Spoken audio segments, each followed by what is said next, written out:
Lunedì 17 febbraio, Santa Geltrude. È il 48esimo giorno dall'inizio dell'anno, ne mancano 318 al termine.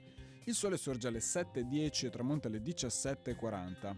La luna si leva alle 2:41 e tramonta alle 11:55.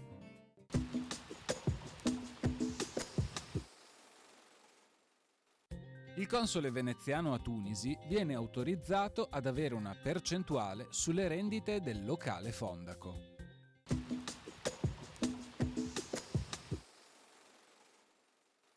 Le previsioni per domani.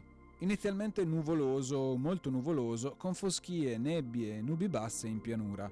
Durante la giornata nubi in diminuzione sui rilievi e zone settentrionali della pianura e residua nuvolosità bassa altrove.